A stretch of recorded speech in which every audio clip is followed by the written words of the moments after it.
Hello out there in TV land. Take a look at your monitors.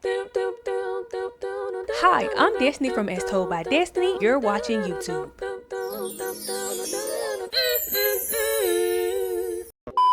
As a child, I vividly remember being on the TV guide, and when sci-fi would scroll by, I would see the Twilight Zone. Somehow I convinced myself it had something to do with Star Trek. With no evidence and no proof, I just always related the Twilight Zone back to Star Trek. And I knew what Star Trek was. In my child brain, it was some people out in space doing something, but I wasn't trying to see it. So therefore, I wasn't trying to see the Twilight Zone, because somehow in my brain, the Twilight Zone and Star Trek was the same thing, just different fonts. I don't know where I got that from. But then maybe like a year ago, I found out that the Twilight Zone ain't got nothing to do with Star Trek. That was news to me.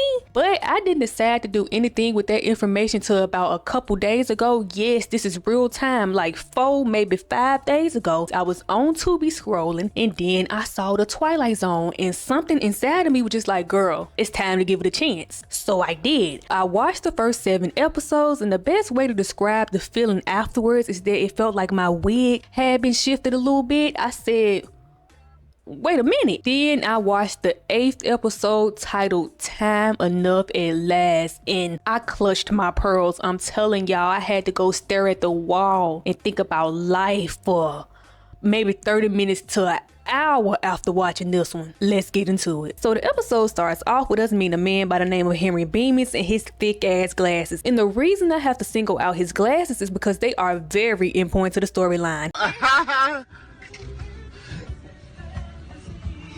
Anywho, the first thing you could put together about Mr. Henry Bemis is that he is a connoisseur of literature. It's obvious that my boy loves to read. He's on the clock as a bank teller, and right in the middle of a transaction, he has a book on his lap underneath the table. Oh, it's that serious for him. The lady at his station is trying to make sure her pocketbook is orderly, but Henry, who seems not to be able to control himself when it comes to books, wants to chat with her about the plot of his current read. Mrs. Chester, have you ever read David Copperfield? How's that? It's a wonderful book. Just imagine being in the bank trying to make sure your paper is right, and the bank teller wants to talk to you about the latest Quan Mills novel. Boy, if you don't get... Anywho, I don't even know if it's now his break time or if Henry is just that bold. Well, obviously Mr. Henry is that bold because he was literally reading during the middle of a transaction. But when the lady leaves his station, he pulls out a sign telling any future clients to go to the next window, and he dives right back in his book. Then a man I can only assume is his boss walks up, and the look on his face just reads, I beg your pardon? I beg your pardon? He seems to be beyond perplexed that Mr. Henry Bemis would have the gall to have a book out on his clock. He tells Henry that he would like to see him in his office, but Henry, who seems to have a terrible problem with reading the room, wants to know if that man has ever read David Copperfield. I don't suppose you've ever read David Copperfield, have you? No, Mr. Bemis, I have not. Then as Henry follows his boss to his office, the narrator comes in and gives us a little more insight about Henry's life. He tells us that Henry is basically a man whose true passion in the world is the printed page. That means that at the end of the day, all Henry really wants, probably more than his next breath, is to read. But his job, his wife, and the hands of time stand in the way of all that. But then the narrator also lets us know that soon Mr. Henry Bemis will be entering a world where none of that will no longer be a problem for him. What do you mean by that? Inside the office, Henry's boss basically explains what it takes to be an efficient employee at the bank and tells Henry that's something he is not. He tells Henry that he's a reader, but he says it in a derogatory, belittling kind of manner, like it's the worst thing in the world to be. You, Mr. Bemis, are a reader. A reader? A reader. He says that every time he looks up, he constantly sees Henry going down to the vault during his lunch hour to read his books, magazines, articles, or whatever. And to put it plain and simple, he's fed the fuck up. So he gives Henry an ultimatum. He tells Henry that from this day forward, he needs to devote all his time to his job and forget about reading, or he's going to find himself out on a park bench with nothing but time to read from morning to night, because he will no longer have a job. Do I make myself perfectly clear? Henry tells his boss that he understands understands but still tries to explain the reason he's always reading at work. He says it's because his wife forbids him from doing it at home. He explains that every time he gets home at night and tries to pick up a newspaper, she snatches it out of his hand. Plus, he says that she has his magazines, and he has even gotten so desperate that he tries to read the labels on the condiments. Damn. I'm sorry. Now, she won't even let me use the ketchup. Look at the smirk on this man's face. He's eating this shit up. Your wife is an amazingly bright woman. Then, after bringing up a time where Henry got into a little trouble because he was staring at a woman's blouse a little too long, trying to read her campaign button, I was only looking to see who she voted for. he sends him out of his office.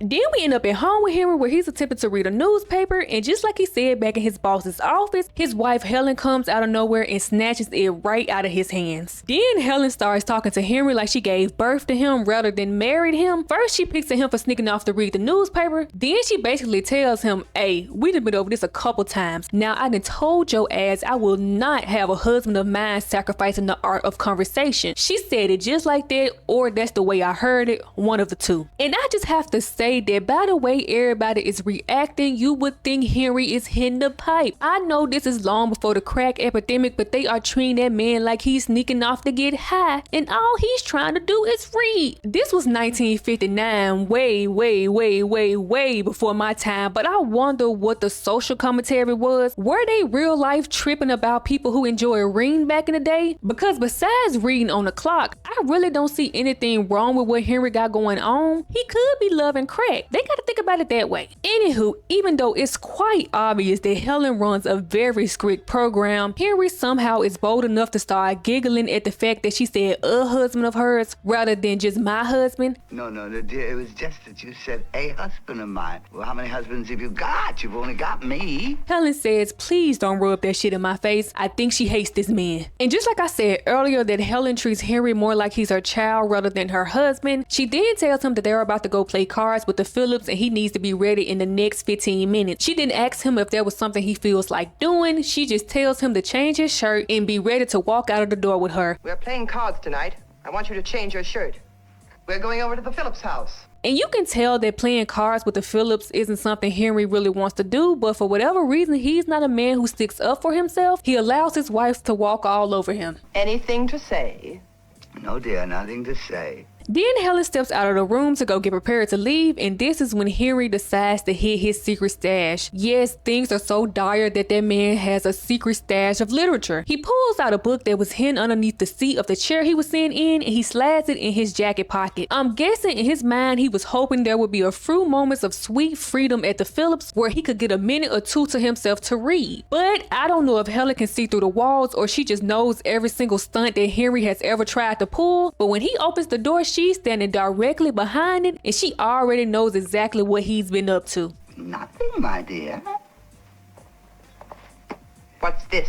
Then she starts playing diabolical mind games with that man. The book he had hidden is a book of modern poetry, and she asks him if he would like to read it to her. You already know that sounds like music to Henry's ears. Do you want to? Oh, I would love to. But Helen, who obviously thrives off inflicting despair on Henry, only did that because she knew damn well in hell that she had already scribbled all up and through that book. Helen tells Henry that he should thank her. Then she says, A grown man who reads silly, ridiculous, nonsensical doggerel. This made me wonder about the social commentary again, so I did have to do just a little research, and I found this article clipping on Reddit about how in the late 17 and 1800s there was widespread panic about the evils of book reading. I know this episode came out in 1959, but I wonder if something like that could be what's going on here. Like I said, they're treating Henry like if he doesn't get his next fix, he's gonna run off with all their stuff. In this universe, have they reduced reading to something only silly people spend time doing and the world sees them as less efficient human beings because of it? It would really explain why Henry's wife and boss seem to have zero respect for him. But I don't know, that's just a theory. Anyways, Helen tells Henry that reading is a waste of time, and then she proceeds to tear up his book like writing all in it wasn't enough. I'm telling y'all, she hates that man. Then we jump to the next day, I'm assuming, and Henry is back at work, but this time he's watching the clock. Soon we see that he was eyeing the clock because he was waiting and anticipating his lunch break. He grabs the brown paper bag that contains his grub and the newspaper, then he skips on down to the vault despite the interaction he recently had with his boss. But as long as he's just reading during his lunch break and not doing the middle of a transaction again, I don't see the problem. Besides, just look how content that man is down there reading his book. What could possibly go wrong? A fucking bomb dropping out of nowhere, that's what. Henry gets knocked the fuck out. When he regains consciousness, Henry stumbles out of the vault with his glasses hanging off his face, and we get to see just why them lenses thicker than Meg the Stallion. I wouldn't be surprised if the doctor told Henry he had to sleep in those things. But I feel Henry's pain just a little bit because I do have astigmatism in both eyes, so I'm bound to my glasses too. And you're probably thinking, girl, you didn't have glasses on in the beginning of this video. In fact, you never have glasses on. You in my business? Yeah, don't do that. But trust me, I would be a danger to myself and everyone around me if I were to walk outside my house without my glasses secured on my face. But enough about me, because Mr. Henry Bemis has it 10 times worse vision and circumstances wise. Minutes, hours, they crawl by on hands and knees for Mr. Henry Bemis. He starts stumbling around the remains looking for any possible life. He goes to his house. He shouts for his wife. Helen! Helen! And after 8 hours, he realizes that he's the only man standing. Being down in that vault saved his life. Henry is the only person alive, but the thing is, he says he's not sure if he wants to be. And I completely understand it. I don't know how he's not crying, screaming, and throwing up, because that's exactly what I would be doing right now. Anywho, Henry ends up finding the remains of a grocery store, and inside of there, he finds enough food to last him a lifetime, so starving to death won't be something he has to suffer through. And of course, that's a relief, but it's the loneliness that Henry is most worried about. The very worst part is being alone. He says, is this what it's going to be like? Sitting around day after day, eating, smoking cigarettes, and reading the same half of a newspaper over and over and over again? Then I don't know how, but Henry drifts off to sleep. That's not something I would be able to do between the crying, screaming, and throwing up. Henry wakes up a little while later, probably hoping this was all a dream, but nah, sadly this is reality, and somehow he has to find a way to accept it. In the middle of trying to accept it, Henry ends up spotting a car, and he runs to it thinking he's going to catch a break, but the car won't start. And this is when the oh my god, everybody is dead, I'm the only person out here really starts sinking in for him. Someone there? Please, someone! He tries coping with his surroundings. I've never had much solitude. I have enough to occupy my mind and my time. And he reminds himself that he has enough food and that he should be very, very fortunate. I'm really very fortunate. Yes, I'm really extremely fortunate. But he's just trying to convince Hope because he's not convincing anybody else. Then Henry starts doing what I would have been doing a long time ago. He starts freaking out. Help! Help! Help! Someone, please! He starts running and screaming for help, and in the middle of this is when he stumbles across a mystery mouse contour. And you already know exactly what's on his mind. Henry starts battling thoughts of pulling himself out of his misery. He says that if it just wasn't for the loneliness, the sameness, and if there was something for him to do, then maybe he could go on living in this world. I'm sure I'll be forgiven for this, the way things are. But just as Henry is down on his luck with his back up against the wind, he looks up and what does he see? The remains of the public library.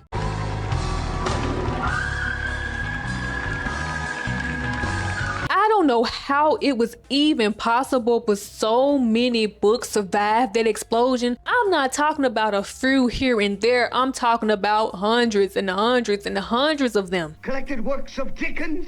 Collected works of George Bernard Shaw. What was maybe one of the worst fates ever for any human being quickly turns into Henry's own personal paradise. Our boy Henry gets to organizing those books, and he's like, here's a stack for January, here's a stack for February, here's a stack for March, here's a stack for April, May, June, this year, next year, the next 5 years. January, February, March, April. Look at how fucking happy Henry is being the only man alive with no wife, no job, and nothing but books and taking all the time in the world to read them. Very best thing of all is there's time now. Shit literally could not get any better than this for him.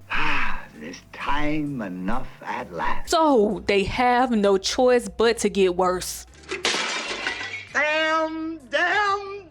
Henry reaches down to pick up one of the books and he stumbles a little bit, causing his glasses to fall off his face and they shatter. And we already saw what Henry's vision was like without them, so you could see why this would be a very devastating outcome. I'm sick to my stomach. Henry's sick to his stomach. It's upsetting me and my homegirls. This is some twisted shit. Then the episode basically ends with Henry crying and repeating, It's not fair. That's not fair. he's forever lost in the Twilight Zone. I remember after watching this episode for the first time maybe 5 or 6 days ago, because like I said, this is real time. I just started binging the Twilight Zone. I stopped watching it to get the script together and get the whatever I needed together to do this video. So I'm like on episode 14 right now. I paused it because one thing I realized about the Twilight Zone is that it demands my full attention. I can't watch that and be trying to do something on the side. The Twilight Zone needs me fully present, so I had to pause watching it so I could do this. But anyways, like I said, I started watching it about 5 or 6 days ago, and I remember after seeing this episode for the first time, because like I said, I watched the first 7 episodes and I was like, okay, but then I watched Time Enough at Last, and I just remember the first thing I said afterwards. I said to myself, that was some sick and twisted shit. Because I feel like whoever wrote that episode, they sat down and they said, damn, what's the darkest thing I could think of? What's the sickest shit I could think of? And they came up with this because what do you mean? You took a man who loves to read, who would love more than anything just to spend all his time reading. He can't do it at home. His wife's tripping. He can't do it at work, which he shouldn't be doing at all. Henry should not have had a book out on the clock like that. I don't know what he was on. He can't do it at work. He feel like he just don't have enough time to do his favorite thing. He just ain't got no time to do it. So what do you mean you drop a bomb and you kill everybody around him, you know, killing all the things that stood in his way, right? And Henry is out there by himself, and Henry is like, I can't deal with this loneliness. Like, if I had something to do, I could probably do this, but it's the loneliness that's gonna get me, because, you know, he found some food, so he ain't gonna starve to death. It's the loneliness that's gonna get me. So Henry is about to off himself, and the only thing that stops him from offing himself is, the only thing that stops him from offing himself is looking up and seeing the public library. He goes over there, and I mean hundreds and hundreds and hundreds and hundreds and hundreds and hundreds of books have survived, and he's like, oh my god, I could read this in January, I could read this in February, I could read this in March, I could read this in April, I could read this year, next year, the year after that, next 5 years, I'm gonna be good. And you tell me that man, so now this man, he ain't got his wife no more, he ain't got his boss no more, and all he got is all the motherfucking time in the world, and he sits down to prepare to read his first book, and his glasses fall off his face. Glasses that he need, like glasses that he should have had, I don't know, tied to his face, because he needed them glasses. He ain't like me, you know, I need my glasses too. I do need my glasses, but I can make it. Like right now, I'm not gonna lie, everything in front of me is blurry. Like even me on the camera right now is a blur, but you know, I'm whatever. Besides the point, making it about me again. Anyway, Henry needed those glasses. I mean, it wasn't no option. He needed those glasses. What do you mean that man drops his glasses and they shatter? They shatter into all types of pieces. So now this man has all the time and all the books in the world, and he can't even do nothing about it. He just stuck in that universe. No, even like now, I know this episode came out in 1959, but I'm still like right now I'm thinking like, oh my god, Henry is somewhere out there in the motherfucking Twilight Zone, surrounded by books with nothing but time. That's some sick shit. Am I tearing up? Disney relax. What girl? No, but that's some sick shit. Anyways, how I interpreted the episode, like if the writer wanted you to interpret something from this, and it wasn't just because they wanted to be sick and twisted, which I doubt it, I feel like the episode is supposed to have meaning. When I first watched it, the first thing on my mind is time. What am I doing with my time? Am I living life to the fullest? Am I using my time how my time needs to be used? And I'm not. So of course the episode, it hits me there because I'm like, damn, Destiny. But then again, it's like, damn. To me, it was like, oh my God, maybe Henry should have, I don't know, like made some compromises in his life. Like he could have told his wife, like, okay, hey, we can go hang out with your friends and do your things like Monday through whatever. But on the weekends, I'm going to sit here on my off days. I'm going to sit here and read. And he shouldn't been reading on the clock. Like during his lunch break, that's cool, but he shouldn't been reading during the clock. So he stopped doing it, just read when he got time. But it's time. He just felt like he didn't have enough of it. Then again, it's like, damn, you can have all the time. You could plan your life. You could plan your life right, and you can have all the time and all the resources, which was the books for Henry, and then something else could still go wrong, right? So it's like you can't really plan your life for real. You could try to plan for your future, but at the end of the day, you really can't, because again, you could have all the time and all the resources and something could still go wrong. Like your glass is falling off your face and breaking. That's insane. That's what I got out of the episode. Like you could have all the time and all the resources and something can still go wrong. So you should be doing things right now.